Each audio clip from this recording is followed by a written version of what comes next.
Good morning and welcome to Morning Movie News. Boy, Iron Man sure likes China. First, he shoots part of his third film there, including a special sequence only available to Chinese audiences, and now it's been announced that Hong Kong Disneyland is getting an Iron Man ride, complete with gift shop, naturally, and a meet and greet experience. Now, there have been no details besides that released about what the ride will be like exactly, but I do wonder how heavily it will feature Robert Downey Jr., because Johnny Depp is featured quite heavily in this kind of Jack Sparrow walkthrough experience that's going on right now at Hollywood Studios in Orlando, and the technology there. I've discussed it before when I talked about the Thor meet and greet that's coming to Disneyland, but the one in with Jack Sparrow was done quite well technically. The technology was very, very compelling. So I wonder what they'll be utilizing for this Hong Kong experience for Iron Man. And I wonder if that was in Robert Downey Jr.'s Avengers 2 and 3 contract as well. They're like, you don't have to make any more Iron Man movies, but how about some Iron Man rides? Now, obviously, it's very hard to get to Hong Kong Disneyland if you don't live in the Asian continent. And even Disney Asia, the head of Disney Asia said that this was a wonderful win for them to have something unique that there won't really be anywhere else. So way to rub salt in the wound, pal. But for the rest of us, it's hard to get. That's a very big distance to travel, and I wouldn't expect to get anything here soon. I mean, as I just mentioned, they will have a Thor meet and greet at California Adventure or Disneyland, somewhere in those two parks, but they can't have anything in Orlando because of that pesky Marvel Islands of Adventure area at Universal Studios. Something written to the contract where there could be no other Marvel properties in the Orlando area, which really sucks because as good as the Wizarding World of Harry Potter is, their Marvel Adventures area is, I think, lacking. Very generic, very Six Flags. But anyway, this is a really interesting development because we've been talking a lot here about how Hollywood is prioritizing global audiences over domestic, foreign markets over domestic, and now it's leaking over into theme park attractions and other ways to promote film. Because not only do you have Iron Man, this whole experience going up in China, which is becoming a huge audience, not just China but also Japan and South Korea. That's kind of like a trinity of cash for Hollywood, but also you have that Harry Potter studio tour that's in the UK. In the UK, obviously, their box office grosses are pretty small, but they are a huge film production hub for Hollywood. And they are churning out a lot of, talent, like Benedict Cumberbatch, and their BBC stuff is very good. So they are growing. Even though their numbers aren't quite there, I think there's a lot of potential because of such a strong fan base. But this is really fascinating. Not too long ago, Hollywood wouldn't dream of having these attractions open anywhere besides America first. And now it looks like we're going to have to be the ones to buy tickets to travel to see these attractions. But do you think an Iron Man attraction will be worth traveling to? And how much do you think it'll feature Robert Downey Jr. or do you think it'll just be the suit? Because the suit is a lot cheaper. I think that's pretty funny that they can have Iron Man without Robert Downey Jr.'s face if necessary. But what about his voice? All right, so that's the first story of the day. The second story also kind of is about Disney, and of course we all know the Lone Ranger was a big flop. Really hurt the company. It ended, Jerry Bruckheimer's relationship with Disney actually came to an end, I think partially because of it. That was just recently. And Armie Hammer, I think his career has been hurt, and so has Johnny Depp's. And they're openly bitter about it, as I discussed previously on their foreign press tour, talking about how American critics were responsible for really torpedoing the film before it had a chance. But it didn't hurt one of the screenwriters, or maybe it did. Wait till you hear what his new gig.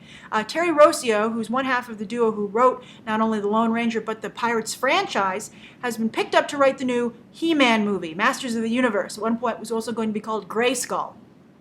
Jon Chu was attached to direct.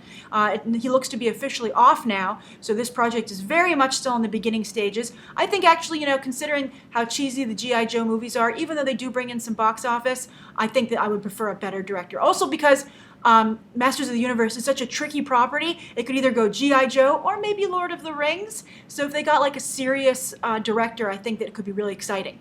But Terry Rossio, so far, his franchises, I love his work, by the way. I really like most of the Pirates movies. I liked The Lone Ranger, even though I thought it was a little long. Also, will Johnny Depp now be starring in Masters of the Universe?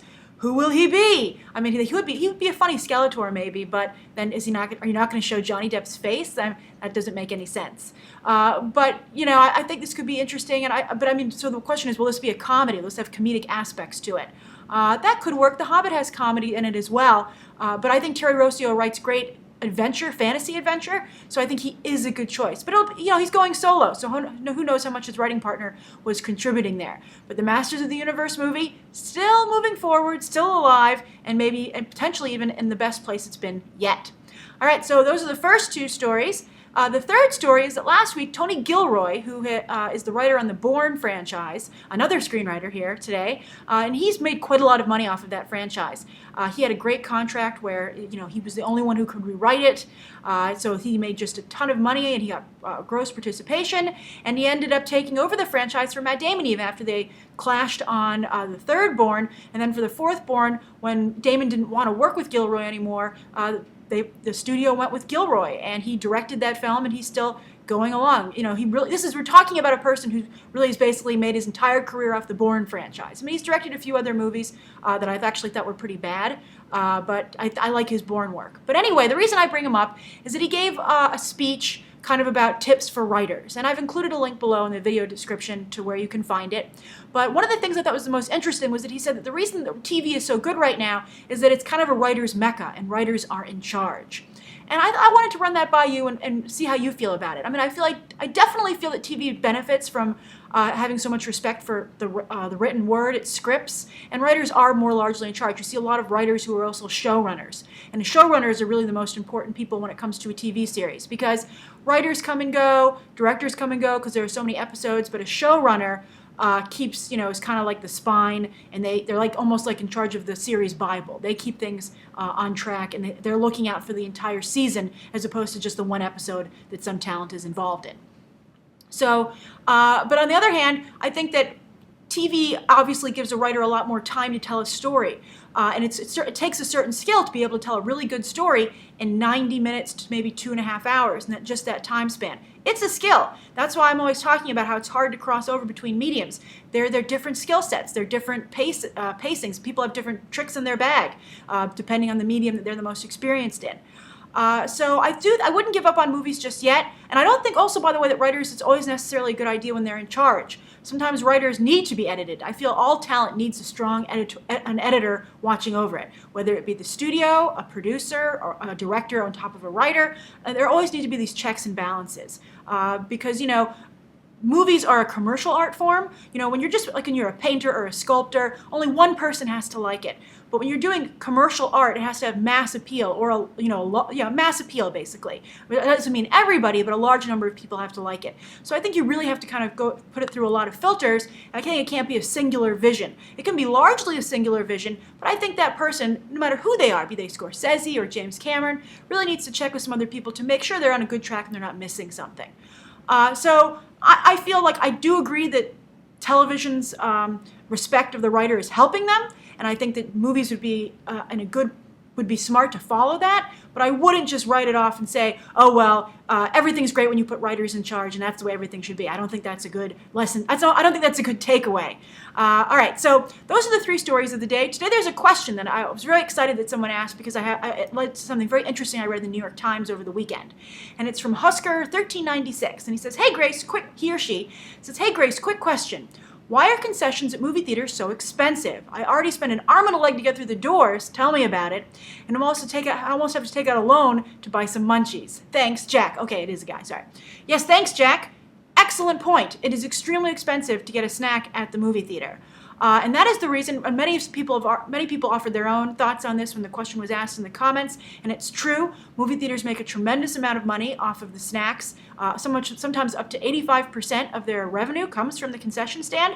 However, there was some misinformation going out, people saying that they don't make very much money from the movies they're playing. That's not true. There's a sliding scale of how much a movie theater gets. It usually works out to 50-50. They get a smaller percentage when the movie comes out, and then the longer the movie plays in the theater, the more money the movie theater gets from it. That's why studios are trying to front load their movies and don't mind doing that, because that's when they're making most of their money anyway. So that's why they have such strong marketing campaigns. That's why they, put it in a ton of theaters. It's actually in their best interest for everyone to see it immediately because they'll get a bigger chunk of the change. But just because theaters make a lot of money off of their concessions doesn't mean they're not making money off of their movies. I think that's incorrect. But hey, you can't blame them if they can make a huge amount of money from concessions. Why not? And, it's a little bit frustrating, but one of my favorite Jerry Seinfeld jokes is the movie theater, it's like the unspoken agreement. The movie theater can charge me $4 for my M&Ms, and I can drop the wrapper on the floor when I'm done with it and let them pick it up. I thought that was a great joke, and I like buying my food at the movie theater. I know it's expensive, and it does sometimes. Sometimes I will be standing there and I see what the total is and be like, wow, that hurts. But I just think it's part of the experience. But the article I read in the New York Times was the history of movie theater popcorn and how movie theaters started off not wanting to sell any food because they were trying to be high-end establishments and they didn't want food on the floor, and how independent entrepreneurs took advantage of that and were selling popcorn outside, and how movie theaters saw how much money they were making and kind of took the business away from them. So it's a really good article. It's a fun one as well, so you can check that out. There's another link in the video description. I wish they talked about how unhealthy they've made popcorn in movie theaters, but I guess that's an article for another day. On a side note, though, as long as we're talking about it, I would like to say I wish there was more variety in movie theater snacks, because I go to the movies so often, and I know so many of you do as well. I get really tired of the same old choices because there's only so many times that you want like a soda or some popcorn or a hot dog, and also this candy. I mean, it's just, I wish there was like some different choices. However, I snuck some food into the theater occasionally, and it's funny what you can and cannot eat in the dark, what works and what doesn't. So write down below if you've ever snuck anything into a movie theater and found, you know what, maybe this wasn't the best idea. All right, so write your thoughts down below of today's stories and viewer question. Thank you, Jack. Any stories you'd like to see covered tomorrow. Thanks for watching. Bye.